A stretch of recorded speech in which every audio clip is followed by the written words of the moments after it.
Halo teman-teman, kembali lagi di Basa Basi HI. Nah, kembali lagi nih bersama aku Joel dan Aku Flora. nah, kali ini kita mau ngapain nih Kak?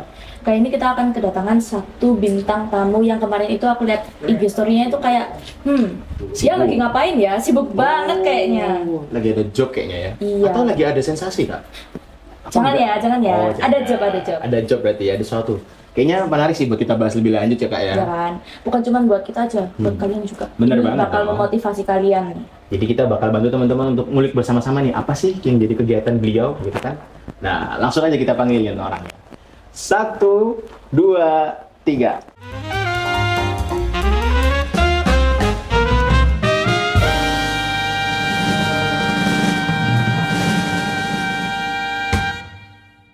Nah jadi ini dia teman-teman bintang tamu yang kita maksud. Jadi sebelumnya mungkin bisa perkenalan dulu dong kak. Kakak namanya siapa dan kakak dari jurusan apa dan angkatan berapa nih kak? Oke, nama aku Firkin dari jurusan Hubungan Internasional sudah jelas. Dari angkatan berapa ya? 23 jelas. Oh. Jadi Kak Firkin, emang Kak Firkin ini ada apa sih kemarin Kak Flora? Jadi kemarin itu di Instagram story-nya itu ada jualan sesuatu. Hah, jualan apa tuh? Ah, jualan. Jualan Atau apa?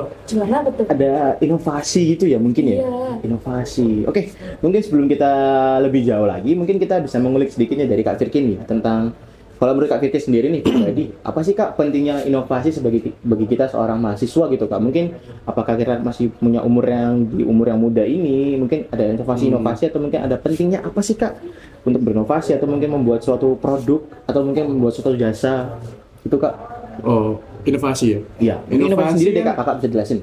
sebagai mahasiswa sih apa ya? Masa kita mau kuliah pulang terus gitu loh. Kayak dengan inovasi itu kita bisa membuat apa ya? Kayak mengeluarkan kreativitas kita gitu, kayak mengeluarkan unek-unek di pikiran kita yang hasilnya bakal baik begitu loh. Dan juga tadi apa? Pertanyaan keduanya lupa apa? Sebagai mahasiswa ya? Sebagai mahasiswa. Sebagai mahasiswa kita juga masa kita harus nunggu lulus, harus nunggu tua untuk kita memulai sesuatu yang baru begitu loh. Kan kita bisa mulai dari sekarang, kita bisa memupuk dari sekarang gitu loh. Siapa yang menanam dia akan menuai begitu. Benar. Biar hidup kita tuh nggak flat juga ya inovasi. Iya, Itu benar. inovasi kan. Jadi kayak kosong-kosong banget gitu loh hidup. Betul. Nah, kemarin nih aku lihat instastory-nya Kak Firkin. Nah, kemarin apa tuh tuh? ada jualan produk apa sih Kak? Kok kayaknya menarik gitu kalau dilihat-lihat Inovasi ya. apa nih yang kakak tawarkan? Kok sampai masuk di posting Instagram gitu loh kak? Aku kemarin itu aku tuh punya produk namanya EcoBun. EcoBun itu adalah sabun ramah lingkungan yang terbuat dari ekstrak lerak. Nah itu ada dua sabun sebenarnya. Yang utama itu sabun cuci tangan dan yang kedua itu sabun deterjen. Nah sabun itu kenapa kita buat kita bilang ramah lingkungan? Sabun itu kan satu terbuat dari bahan organik yang aku bilang lerak tadi, buah lerak itu. Iya. Nah buah lerak itu sendiri itu dulu sering digunakan untuk cuci batik oleh orang-orang zaman dulu lah. Selain cuci batik juga mereka tuh bisa digunakan untuk jadi sampo begitu. Tapi tidak umum sih yang itu sih. Cuma kalau hal-hal alternatif aja begitu. Nah dari situ kita ingin mengenalkan buah lerak yang jarang digunakan lagi ini agar bisa dimanfaatkan kembali gitu loh. Agar juga bisa mengangkat petani-petani lerak lokal begitu. Oh, berarti memang bahan dasar ini organik ya kak ya? Bener. Oh, Jadi lebih ramah lingkungan juga ya daripada sabun-sabun biasanya. iya, lebih eco-friendly Iya, ya kan? bisa mengurangi politik waste juga kan. Nah, benar, Karena kan bisa. kalau air sabun terus dibuang ke tanah itu kan jadi kayak Pencemaran lingkungan. Masuk tuh. Nah itu juga kita berangkat dari situ. Kalau kita lihat di sungai-sungai, laut-laut kan kita lihatnya banyak busa-busa yang yang mengenang-mengenang gitu loh. Bekas cucian-cucian gitu kan ya? Bener. Nah aku kalau pulang dari kampus lihat di sungainya kok banyak busa gitu. Nah itu Sama berangkat itu. dari situ juga. Iya, berarti mengurangi chemical waste juga di satu sisi ya kak ya? Bener. Terus kalau dari kakak sendiri, berarti motivasinya ini memang apakah hanya untuk environmental aja kak? Atau hanya untuk, apa ada motivasi lain nih kak yang menurut kakak dan teman-teman untuk berinovasi dengan sabun lerak tadi ini? Oke, selain environmental ya, kita juga tadi yang udah aku bilang kan mengangkat petani-petani lokal tuh. Sedangkan petani lokal sekarang kan udah kayak jarang ada yang beli leraknya gitu loh. Oh iya. Kayak iya. orang-orang cuci batik ya pakai cuci deterjen biasa gitu loh. Tapi mereka tuh tidak sadar deterjen biasa itu malah ngerusak warna dari batik itu, sedangkan lerak ini malah menjaga warna batik itu sendiri. Jadi Betul. secara nggak langsung itu juga sebenarnya organik yang mendukung produksi-produksi batik yang ada gitu kan. benar. I see, oke. Ini sebenarnya menarik banget ya produk yang ditawarkan ini ya. Iya kan, biar batiknya juga lebih awet, terus habis itu nggak cepat pudar juga. Itu produknya homemade semua kak? Iya, produknya homemade. Awalnya sih homemade, cuma sekarang kita kayak ada labnya begitu loh. Sekarang udah expand berarti. Keren banget. Terus berarti sekarang Kak Firkin di Ekobun itu jabatannya sebagai apa Kak? Aku sendiri di Ekobun jabatannya sebagai Chief Marketing Official, sebagai CMO di situ. Iya, pantesan kemarin itu instastorynya rame ya, marketing Iya, harus jadi ternyata. marketing, shiftnya lagi. Aduh, memang orang penting ternyata beliau ini ya. Banget. Iya. Berarti Kak Firkin ini lagi sibuknya ngapain aja sebagai chief marketing di Ekobun ini? Apakah kakak hanya marketing aja gitu atau ada kesibukan lain kak mungkin? Kayak mungkin tugasnya marketingnya gitu ya. Iya. Sudah jelas kan, marketing kan kayak tugasnya buat mempromosiin produknya kita itu loh. Nah, tapi selain itu juga kita ngelihat kayak ngebantu apa ya namanya? COO namanya. Nah, COO itu Chief Operational Official. Nah, kita itu ngebantu COO juga untuk mengembangkan produk ini, apa yang masyarakat minta dari produk kita untuk produk kita lebih baik gitu loh. Soalnya marketing sendiri nih seringkali terjun ke lapangan langsung gitu loh, pendekatan langsung ke konsumen gitu loh. Jadi kayak juga melakukan R&D gitu. Jadi testimoni langsung di lapangan gitu kak ya? I see. Iya. Nah, terus Kak Firkin kan tadi kan bilang dari marketing ya. Nah, kira-kira ada nggak sih tips-tips untuk marketing suatu produk supaya lebih mungkin jangkauannya lebih banyak ke orang-orang gitu Kak? Kalau di produkku sendiri ya, kan sekarang orang-orang banyak yang menggunakan Instagram, sosial media dan lain-lain itulah.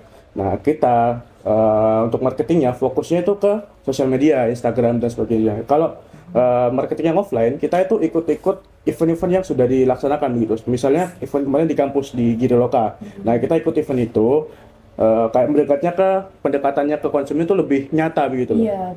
Jadi banyak yang datang, mereka jawab, kita tanya apa sih unggulan kita gitu loh. Berarti kalau biasanya kita lapangan gitu ada tes produk nggak sih kak di situ?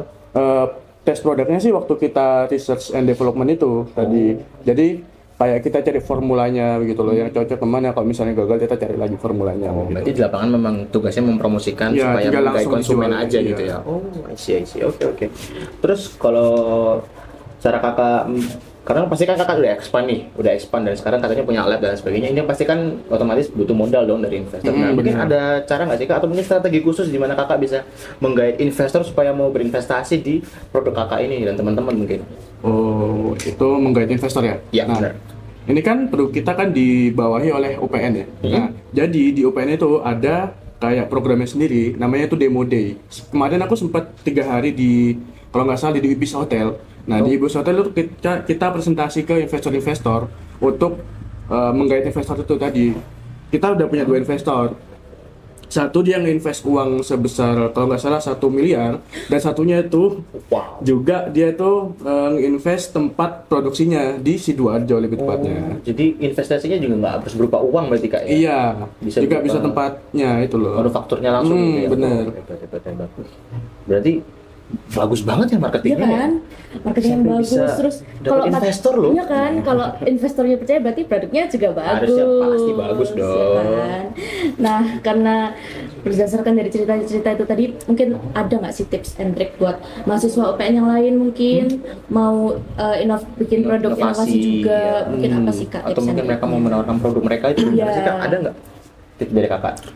Kalau aku sendiri ya, kemarin kan aku sempat bilang kalau misalnya aku pulang dari kampus ke kosan tuh lihat sungai banyak yang tercemar oleh busa-busa begitu kan. Nah, kalau aku sendiri bilangnya itu kita lihatlah sekitar kita harus melek sekitar kita. Banyak kok sekitar kita yang bisa kita jadikan ladang untuk inovasi gitu loh. Misalnya di kampus itu kan sekarang lagi marak yang namanya kurang inklusif untuk orang-orang yang difabel begitu loh. Oh, iya. Nah, itu kalian bisa bikin kayak produk free apa ya, kayak difabel friendly begitu loh. Nah, itu bisa juga jadi ladangnya begitu loh. Jadi ibaratnya kayak mendukung teman-teman kita yang berkebutuhan gitu ya. Kita lihatlah sekitar kita banyak kok kita bisa jadikan ladang inovasi di situ. Iya, iya, iya. Gitu sih menurutku. Berarti ibaratnya kita lebih fokus kepada sekitar kita gitu kan. Jadi bener. kita harus melek lah dengan apa yang Iya. ada di sekitar kita gitu kan. Kayak nggak usah lah daki-daki ke luar negeri lah kayak gitu. Itu juga bisa bermanfaat buat orang-orang di sekitar kita Iya. juga. Bener Kita banget. lingkup kita tuh jangan kayak oh kita harus ini buat negara, jangan. Kita mulai dulu dari lingkup Dari yang ya, paling dari kecil. komunitasnya aja dulu gitu loh. Kita dulu. Segampang tadi ngelihat sabun di sungai, busa-busa di sungai maksudnya. Jadi itu kan bisa berangkat dari keresahan-keresahan kita yang ada di lingkungan kan ya. Terus bisa juga ini. Mungkin Kak Firkin ada wejangan terakhir buat teman-teman kita. Apa mungkin supaya mereka kayak aduh aku nih ada ini tapi Masih kurang gimana ya? pede Masih nggak gitu pede, ya. aku nggak pede mungkin Iya, ide iya. kurang bagus atau gimana. Kasih motivasi Kak. Kasih dong motivasi. Motivasi ya. Motivasi of the day. Jadi gini, kan nggak ada namanya ide itu yang nggak bagus gitu loh. Adanya mereka itu kayak malas mencoba gitu. Nah, awalnya juga aku begitu. Kayak produk itu awalnya tidak sempurna kan. Kita kayak udah aku bilang tadi mencoba formula kayak research and development begitu tadi. Nah, kalau misalnya itu gagal, itu berarti kalian harus mencoba lagi. Ya, umum lah ya. Nah, terus selain itu ada juga namanya pivot product. Nah, pivot product itu kalau misalnya kalian udah benar-benar mentok di produk itu nggak bisa nemu jalan keluarnya lagi, kalian harus pivotkan gitu loh. Kayak misalnya tadi aku bilang yang sabun cuci tangan itu. Nah, sabun cuci tangan itu tuh kupikir sudah kayak mentok banget gak bisa di develop lagi. Nah, aku pivotkan ke sabun deterjen tadi. Tapi badannya tetap dari lerak begitu loh. Jadi harus apa ya? Benar-benar nggak usah jangan benar-benar berhenti di jalan gitu loh. Kalau kita berhenti di jalan, kita dapat apa sih? Cuma dapat gagalnya doang kan. Cuma dapat capeknya doang kan gitu loh. Ngerti ya? Benar-benar. Oke, makasih ya Kak Firkin sudah Iya, makasih memberikan banget nih Kak Firkin. insight-nya hari ini super duper insightful Memotivasi lah ya, iya kan, bisa membantu berguna banget banget. buat teman-teman lain juga gitu. Dan yang terpenting tuh apa ya, kita jadi tahu bahwa ternyata hal kecil di sekitar kita tuh bisa jadi hal besar dan berdampak buat masyarakat luas. Mungkin sesimpel dari melihat lingkungan sekitar kita. Oke, makasih banget Kak Firkin untuk hari ini sudah hadir bersama kami, dan thank you buat teman-teman, stay tune buat basa-basi HI berikutnya. Oke, dadah.